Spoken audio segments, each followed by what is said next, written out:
रहे ना हम और आप हुजूर के जिक्र की महफिल में, ये बदतमीजी है। अल्लाह अल्लाह अल्लाह। और इसी बदतमीजी की बुनियाद पर आज पूरी दुनिया हमारे ऊपर हंस रही है,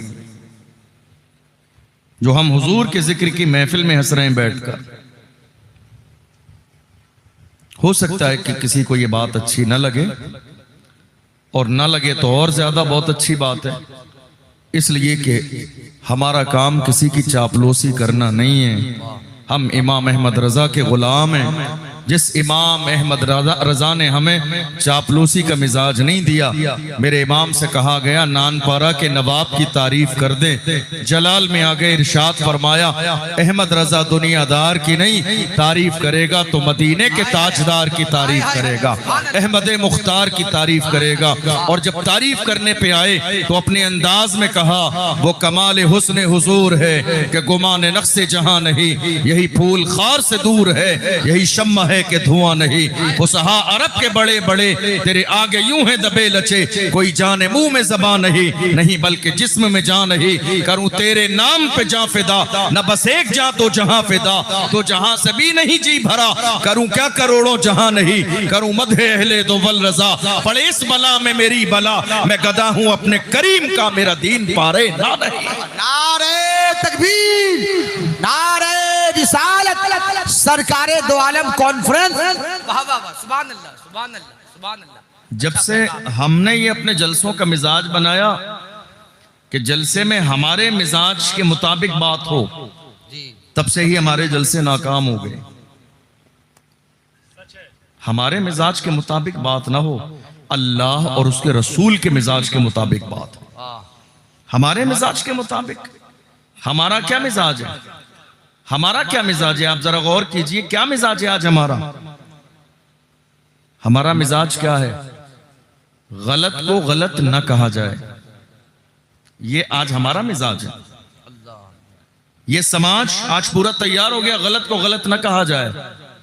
आप देख लीजिए हमारे कितने उलमा इकराम मसाजिद के आइम्मा आज इस मुश्किल दौर से गुजर रहे हैं।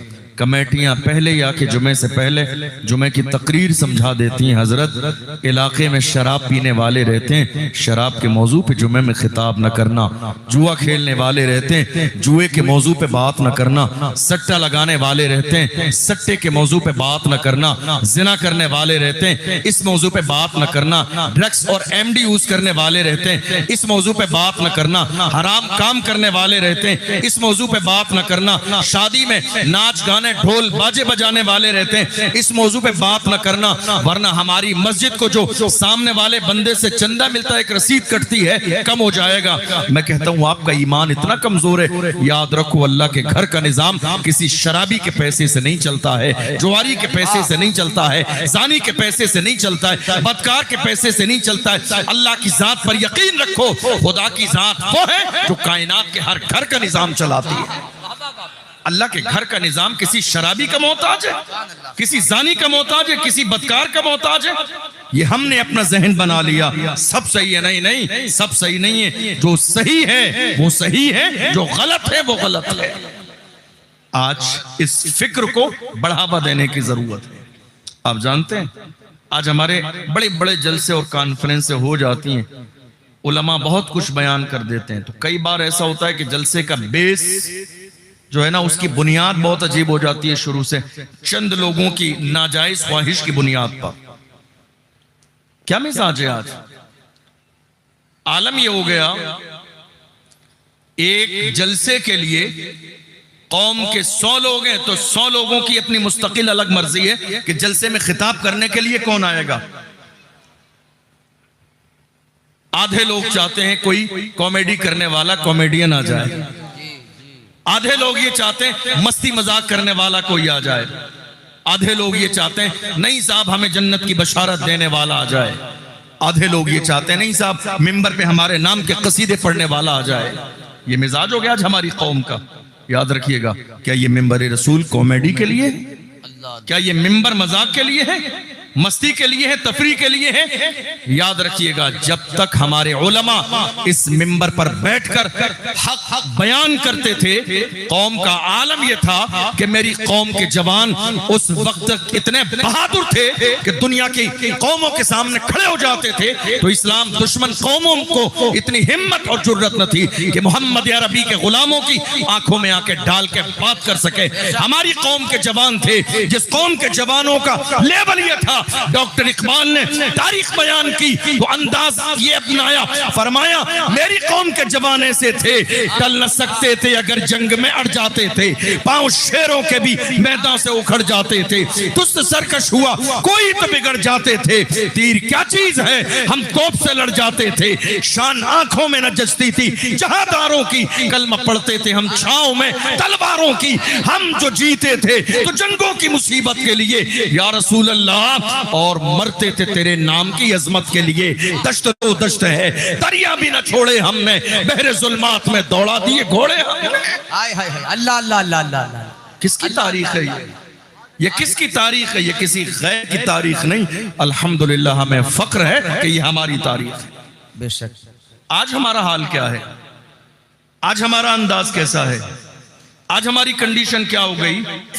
हमें इन जलसों से आज भी वही सबक पढ़ना होगा जो सबक किसी दौर में अल्लामा फजल हक खैराबादी ने पढ़ाया था। हमें इन जलसों से आज भी वही सबक पढ़ना होगा जो सबक हुजूर मुफ्ती आजम हिंद ने पढ़ाया था। अगर आज के जमाने में हम इन जलसों में मस्ती मजाक हंसने और जो है ठिट्टा करने का माहौल पैदा कर लेंगे, याद रखिएगा इससे ज्यादा बदनसीबी की बात कौम के लिए कोई और नहीं हो सकती है। ये अफसोस की बात है, ये शर्म की बात है, ये अफसोस करने की बात है कि कौम के जवान जिनके हाथों में मोबाइल फोन है, जिनके सामने सोशल मीडिया है, जिनके सामने दुनिया है, जिनके सामने प्रिंट मीडिया है, जिनके सामने इलेक्ट्रॉनिक मीडिया है, जिनके सामने न्यूज़पेपर है, पूरे मुल्क की खबर जिनकी निगाहों के सामने है, वो आज अपनी जिंदगी में मस्ती और मजाक कर रहे हैं और वो ये चाहते हैं जलसे में भी मजाक हो। क्या दुनिया आपकी निगाहों के सामने नहीं है? आखिर हंस किस बात पर रहे हैं? ये जलसों में मस्ती मजाक किस बात पर है? हंस किस बात पर रहे हैं? कि आपके लिए हंसने का मौका है। अरे जिस कौम की मस्जिद तोड़ दी, क्या उनके लिए हंसने का मौका है? जिनके मदरसों को ताले लगा दिए जाएं, क्या उनके लिए हंसने का मौका है? जिस कौम के जवानों को जेल के अंदर डाल दिया जाए, क्या उनके लिए हंसने का मौका है?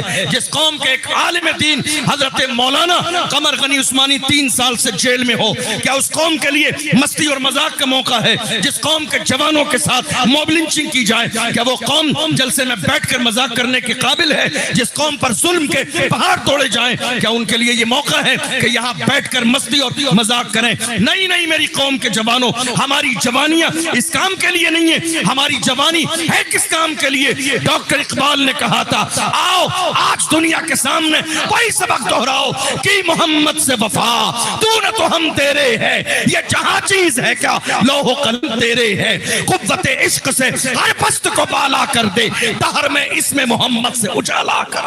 नारे तकबीर, नारे रिसालत, सरकारे दो आलम कॉन्फ्रेंस, फैजाने सरकारे सुरकाही।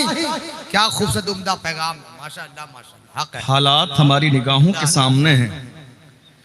मुझे बड़ी हैरानी है उन जवानों पर अल्लाह अल्लाह आज की तारीख में जो जलसों के लिए भी कॉमेडी करने वालों का इंतखाब करते हैं। अफसोस होता है, अफसोस। कोई पुराने दौर का शख्स जिसके हाथ में मोबाइल फोन ना हो, जिसके हाथ में प्रिंट मीडिया और इलेक्ट्रॉनिक मीडिया ना हो, जिसके सामने मुल्क के हालात ना हो, जिसके सामने जुल्म का दौरा न हो, जिसके सामने मॉब लिंचिंग न हो, जिसके सामने कौम के जवानों की रुसवाई न हो, जिसके सामने मस्जिदों के ताले न हो, जिसके सामने मस्जिदों की दीवारें गिरती हुई बिल्डोजर से सामने न हो, वो तो ऐसी बात कर सकता है। लेकिन कौम के जवानों के सामने मुल्क का नक्शा निगाहों के सामने है, क्या उस कौम का जवान कभी ऐसी बात कर सकता है? हरगिज नहीं। जिसके सीने में धड़कता हुआ दिल होगा वो हरगिज ये कभी नहीं कहेगा नहीं नहीं हमारे जलसे में मस्ती और मजाक करने वाले, कॉमेडी करने वाले आए। नहीं नहीं, जिसके सीने में धड़कता हुआ दिल होगा उसकी फिक्र ये होगी हमारे मिंबर पर ऐसा रहनुमा, ऐसा कायद है जो कौम के जवानों के सीने में वो तूफान पैदा कर दे कि मेरी कौम के जवान कल की तारीख में वही कहे जो किसी दौर में मुरादाबाद के चौराहे पर सैयद किफायत अली काफी ने कहा था, कोई गुल बाकी रहेगा न चमन रह जाएगा पर रसूलुल्लाह का दीन हसन रह जाएगा। नारे तकबीर, नारे रिसालत, मसलके आला हजरत फैजाने सरकार सुरकाही। एक में दोनों हाथ उठाए, सब लोग मोहब्बत से कहिए या रसूल अल्लाह, लब्बैक या रसूल अल्लाह, लब्बैक या रसूल अल्लाह। माशाअल्लाह माशाअल्लाह, हक है। सुभान हमें ये सोचने की जरूरत है अल्लाह अल्लाह। हालात क्या है, कंडीशन क्या है, वक्त का तकाजा क्या है। क्या हालात इसी बात का तकाजा कर रहे हैं कि हम मस्ती करें? क्या हालात इस बात का तकाजा कर रहे हैं हम मजाक करें?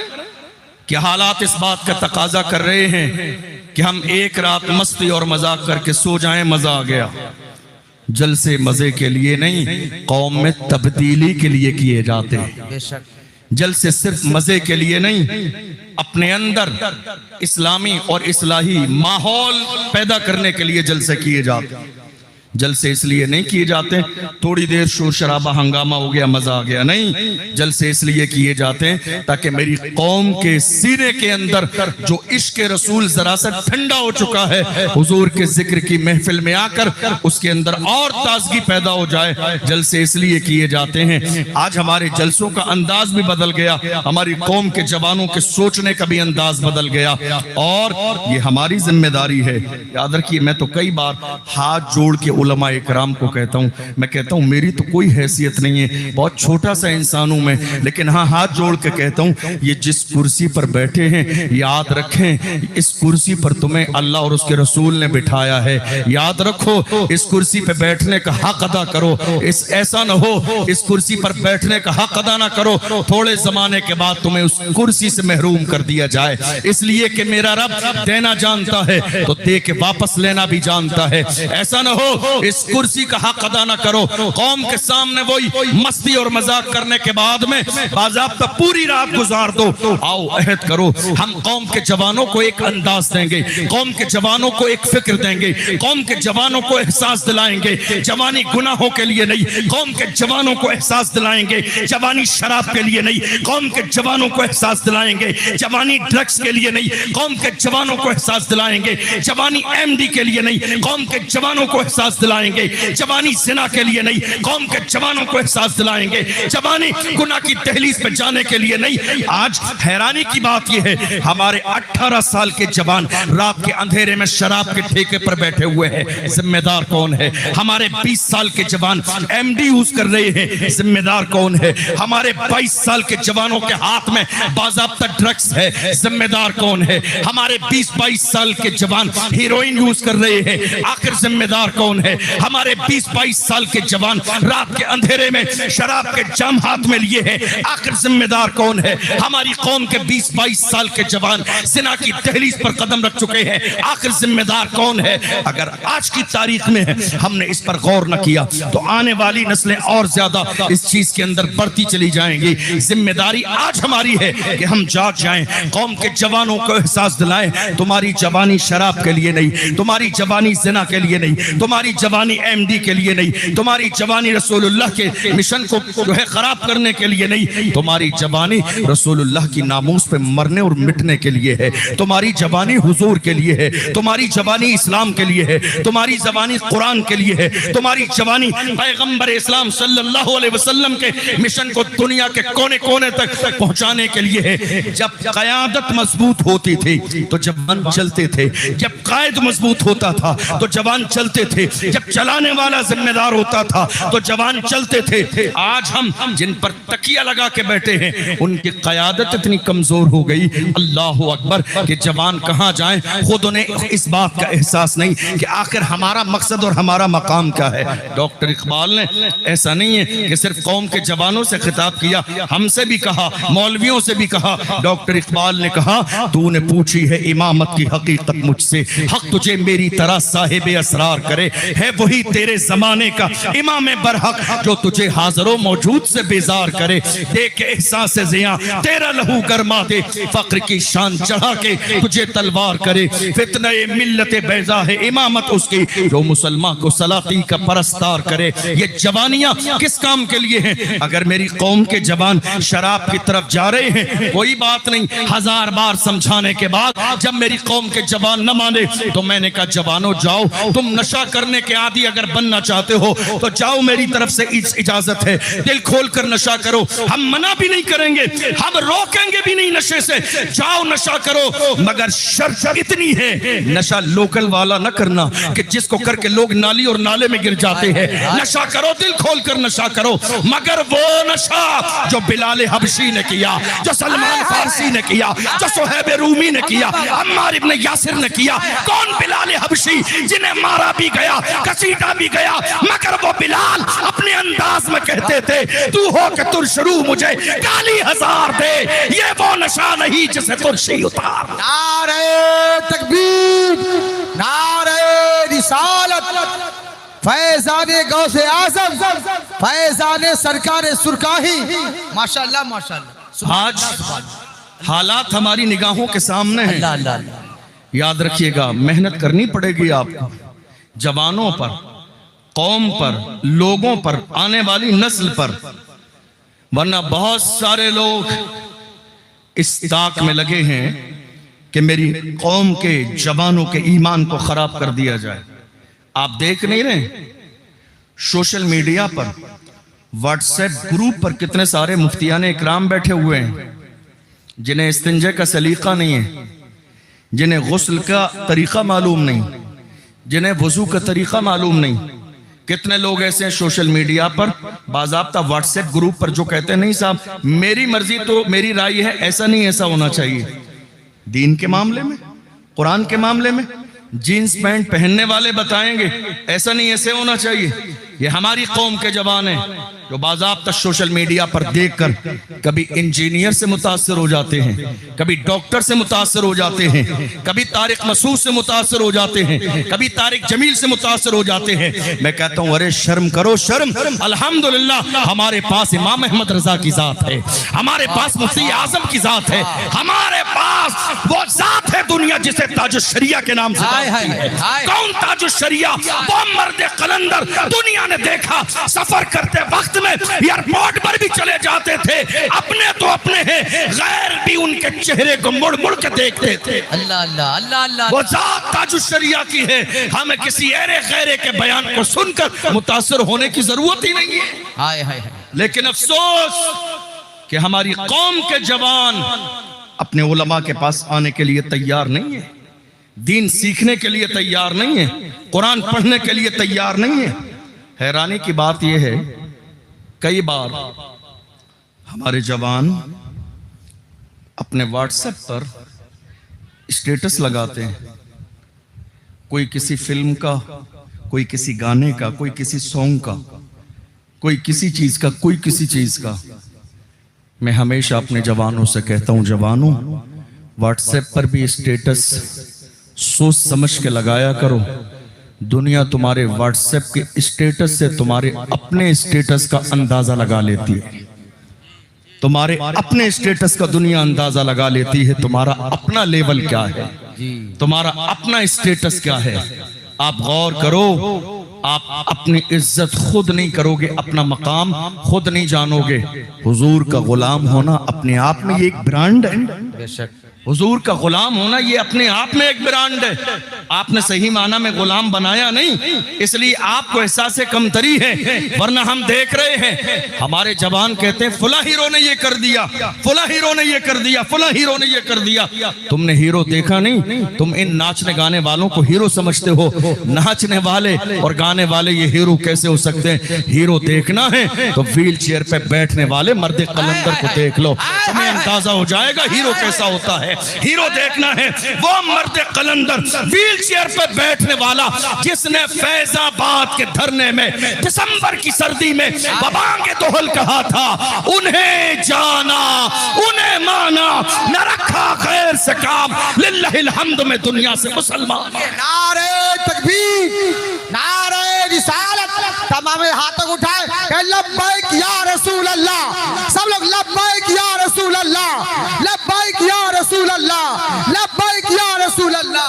ए माशाअल्लाह माशाअल्लाह सुभान आप अल्लाह, जानते हैं, और यहाँ एक चीज अगर आपका जहन हाजिर हो, शुरू से लेकर आखिर तक, हाय हाय इंतकाल से कुछ दिन पहले तक उन्होंने कहा उन्हें जाना हाय हाय उन्हें माना।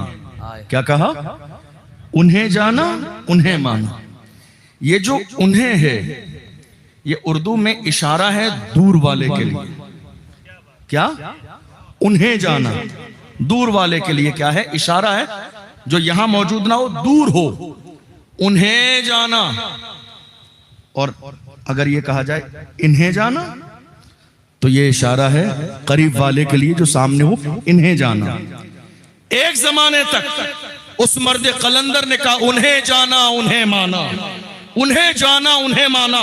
लेकिन एक जमाने के बाद जब उनका खुलूस, उनकी मोहब्बत जब रसूलुल्लाह की बारगाह में मकबूल हो गई, तो उनकी महफिल से लेकर गुंबद खजरा तक बीच में जितने पर्दे थे सब हटा दिए गए। जब यार का चेहरा सामने आया तो दीदार करके कहा इन्हें जाना इन्हें माना, न रखा गैर से काम, लिल्लाहिल हम्द में दुनिया से मुसलमान। वाह वाह वाह, सुभान अल्लाह सुभान अल्लाह, आशिक सुभान बनो। अल्लाह सुभान अल्लाह।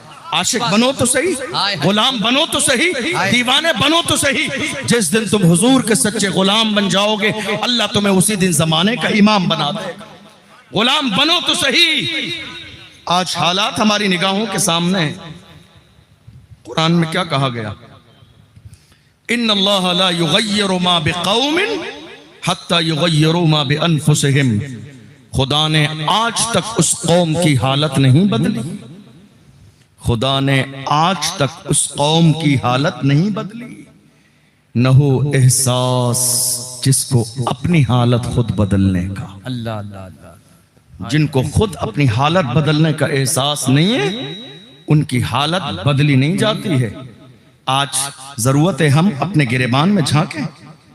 कहाँ हैं हम? क्या हालात है हमारे? अपना घर देखिए, समाज देखिए, मोहल्ला देखिए, गांव देखिए, क्या हालात हैं। आप जानते हैं किसी जमाने में अगर कोई शख्स कहता था कि फलां ने धोखा दिया है, पूछा जाता था कौन है? अगर सामने वाला कहता था मुसलमान है, तो दूसरा शख्स कहता धोखा देने वाला किसी भी जात बिरादरी का हो सकता है मगर मुसलमान नहीं हो सकता। अल्लाह अल्लाह अल्लाह। ये पहचान थी हमारी। अगर झूठ बोल रहा है तो कोई भी हो सकता है मगर मुसलमान नहीं हो सकता। अगर गीबत कर रहा है कोई भी हो सकता है, मुसलमान नहीं हो सकता है। पहचान थी हमारी। आज आलम क्या है आपको बताऊं? बहुत सारे इलाकों में इलेक्शन का जमाना है।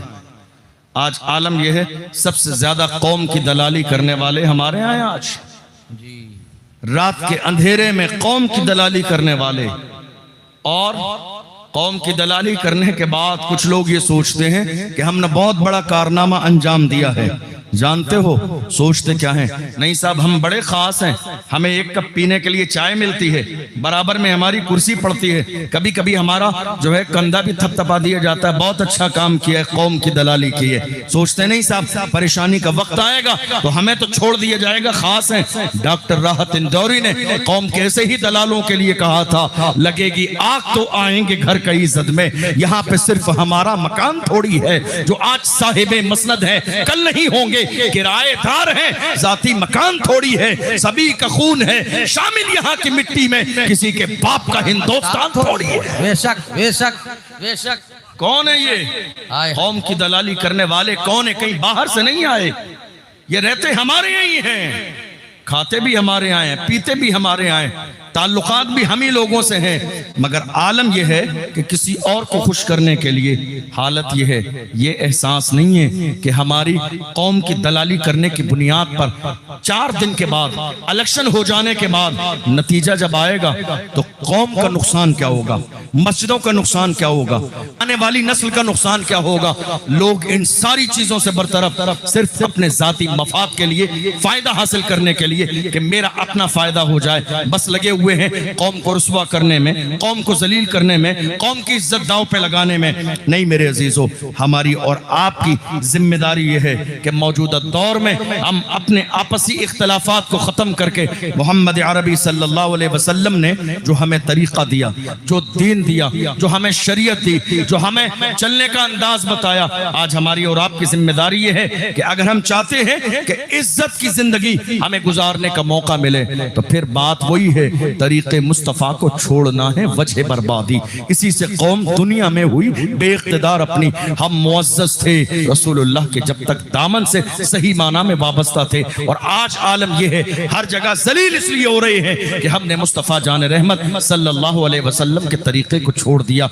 आज भी ज़रूरत इस बात की है कि हम अपने सीने के अंदर से कीना ख़त्म कर दें, गुरूर ख़त्म कर दें, तकब्बुर ख़त्म कर दें, अपने आप को डाउन कर लें अपनों के लिए। अल्लाह के रसूल ने फरमाया मन तवाज़अ लिल्लाहि रफ़अहुल्लाह, जो अल्लाह के लिए झुक जाता है अल्लाह उसे दर्जों बुलंदियां अता फरमाता है। आखिर क्या फायदा है इस गुरूर का, आखिर क्या फायदा है? मैं आपकी एक छोटी सी चीज की तरफ तवज्जो दिलाऊं, अगर आपका जहन हाज़िर हो। एक इस्लाही बात इस वक्त सबसे ज्यादा, हालांकि कई बार अच्छा नहीं लगता ये प्रोग्राम लाइव चलता होता है ये बात कहने में। मैं दारुल इफ्ता में बैठता हूं कई साल से राजस्थान में।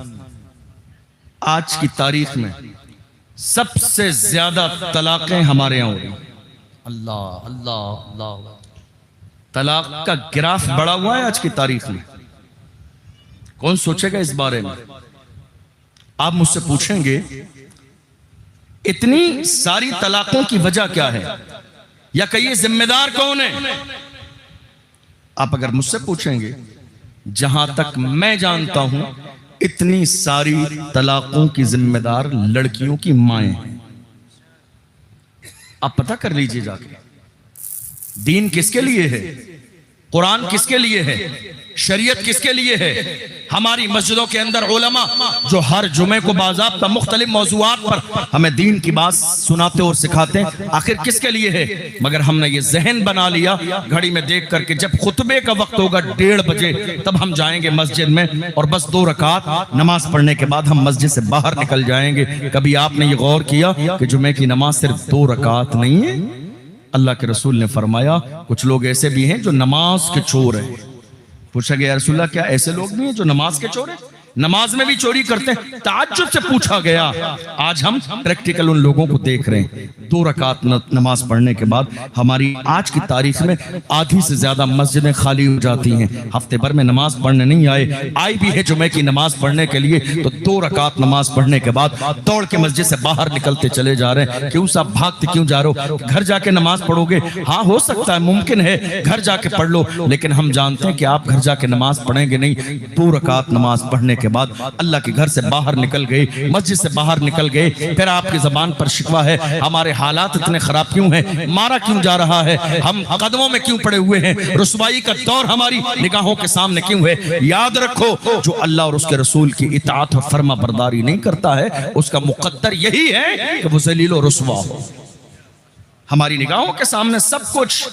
मुसीबतें क्यों आ रही हैं? अल्लाह का कुरान कहता है वमा असाबकुम मिन मुसीबतिन फबिमा कसबत ऐदीकुम। मुसीबतें आ रही हैं ये तुम्हारे अपने हाथों की कमाई है। गौर तो करो मुसीबत किस लिए आ रही है? क्योंकि हम गुनाह कर रहे हैं, हम दीन के करीब नहीं, इस्लाम के करीब नहीं। मैं अर्ज कर रहा था आज सबसे ज्यादा माहौल खराब हमारे अपने घरों का है।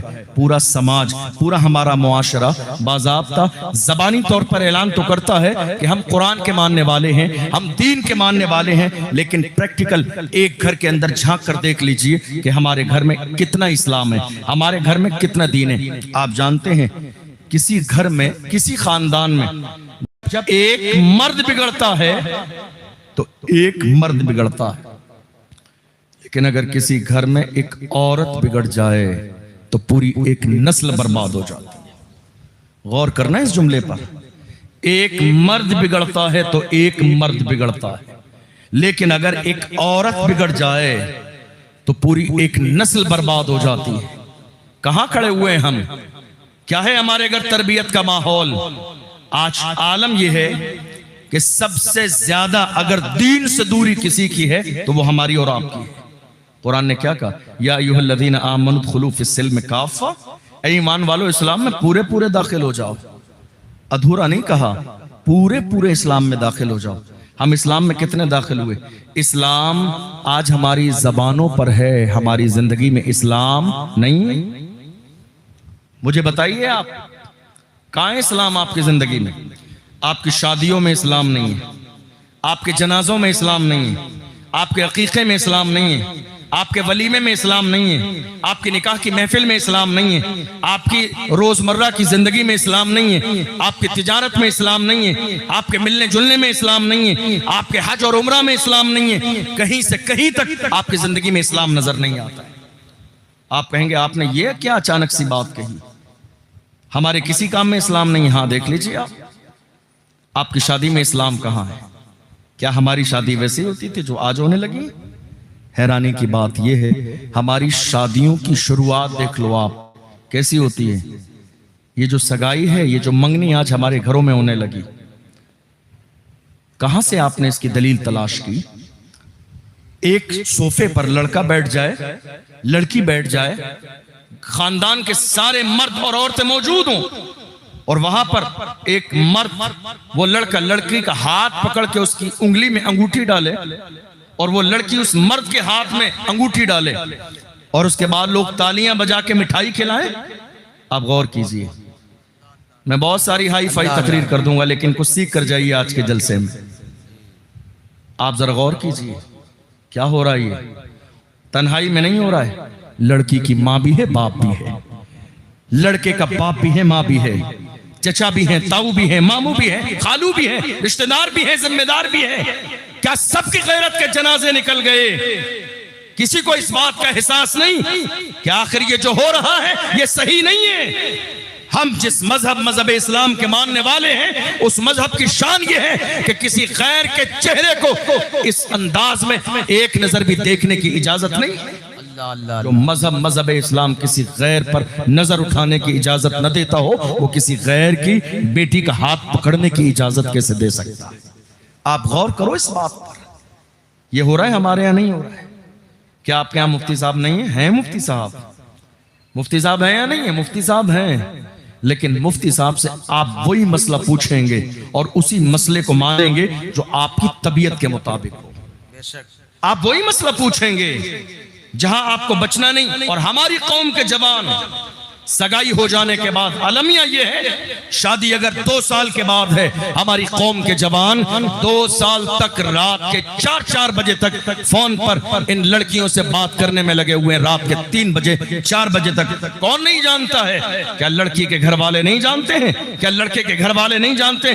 जानते सब हैं, लेकिन सब ने नजरअंदाज किया हुआ है। याद रखिए, अल्लाह के रसूल का फरमान है, कुल्लुकुम राइन व कुल्लुकुम मसऊलुन अन रइयतिही। तुम में हर शख्स अपना भी जवाबदेह है, और जो उसके मातहत है, जिसका वो जिम्मेदार है, कल कयामत के दिन उनका भी जवाब देना। अल्लाह अल्लाह। कौन नहीं जानता ये हो रहा है? सब तमाशाई बने तमाशा देख रहे हैं। हमारे घर की औरतों का लेवल जब इतना डाउन हो जाएगा, तो मुझे बताओ इनकी नस्ल से सलाहुद्दीन अय्यूबी जैसा बेटा कैसे पैदा होगा?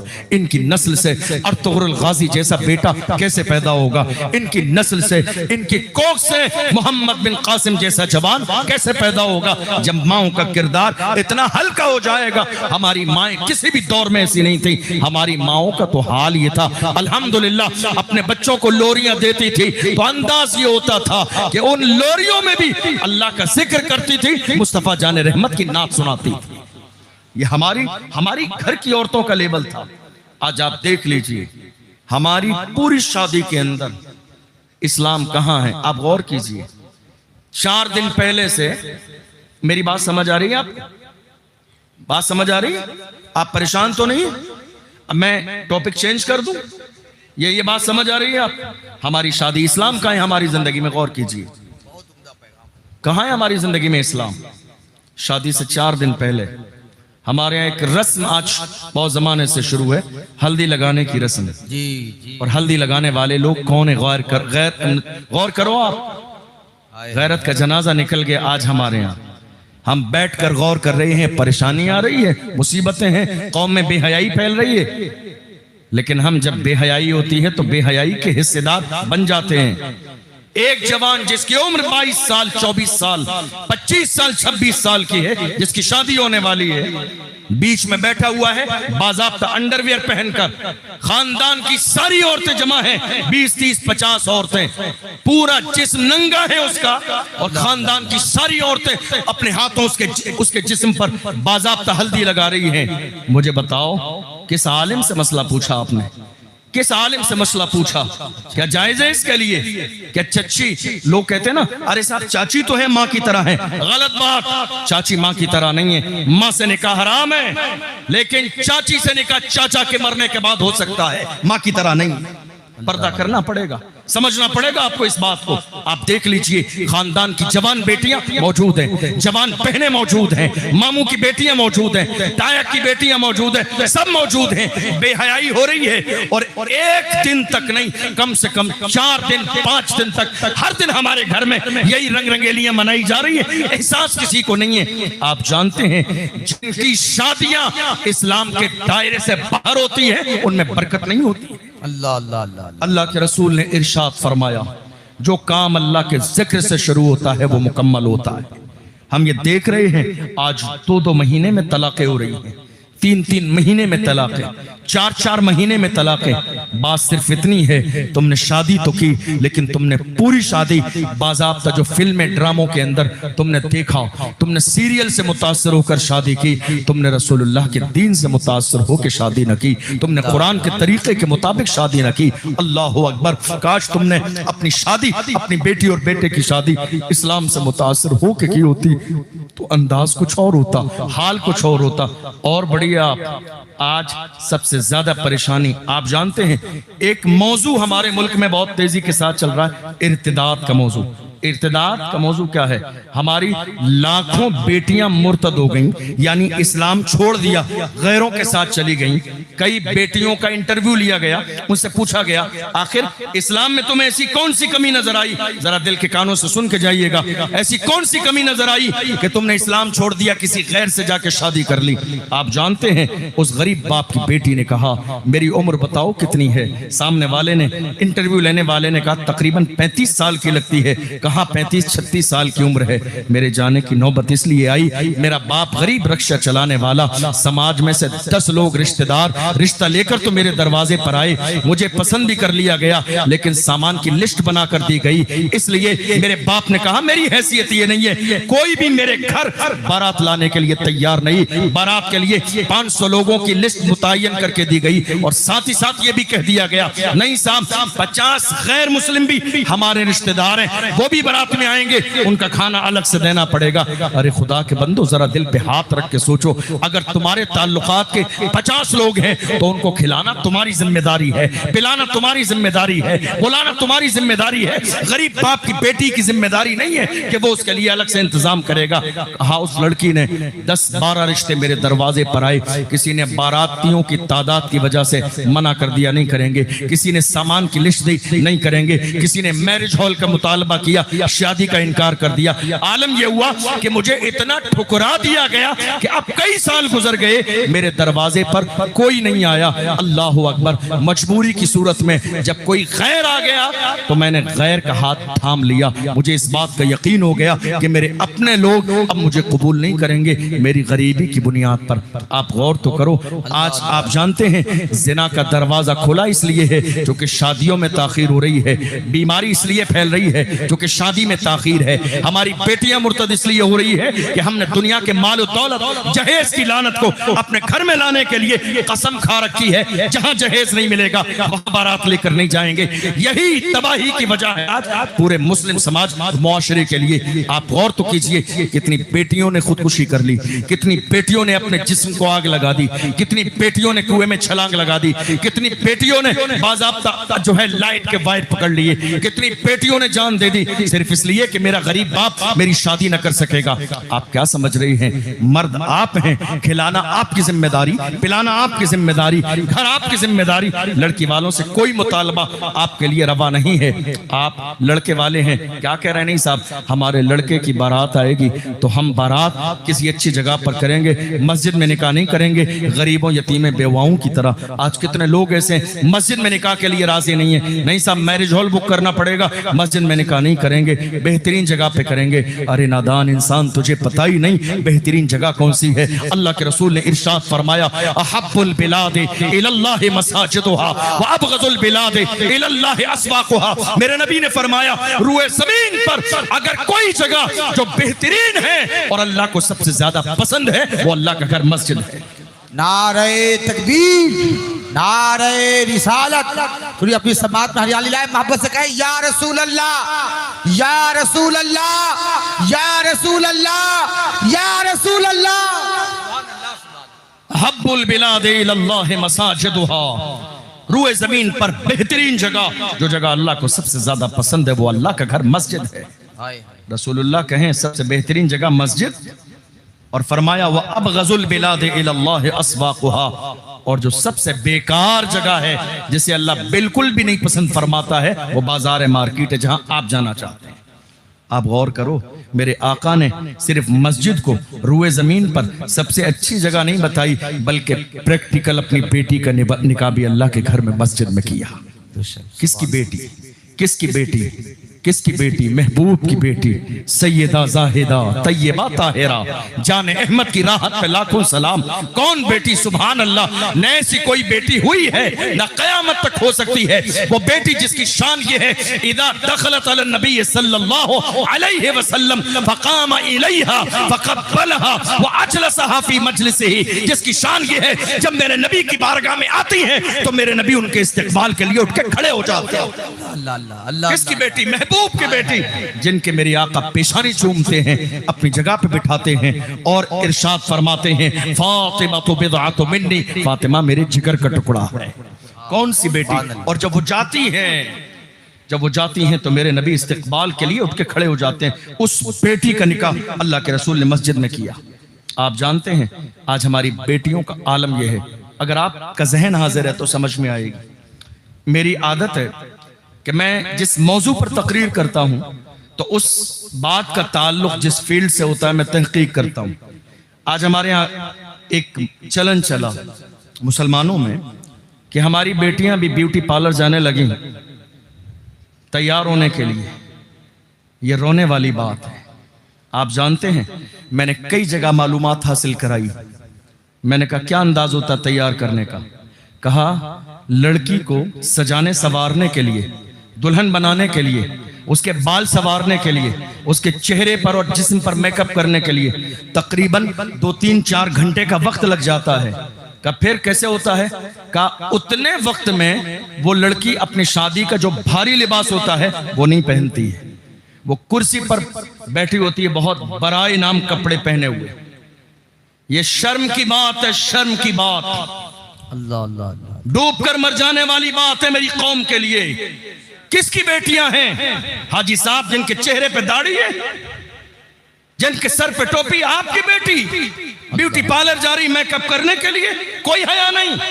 ले जाने वाला कौन है? सगा भाई। छोड़ कर आने वाला कौन है? सगा भाई। ब्यूटी पार्लर में सिर्फ ऐसा नहीं है कि लड़कियां मेकअप करती हैं, लड़की और लड़कों की 10-12 लोगों की पूरी टीम लगती है आपकी बेटी के जिस्म को मेकअप करने के लिए। अल्लाह गौर करो इस बात पर।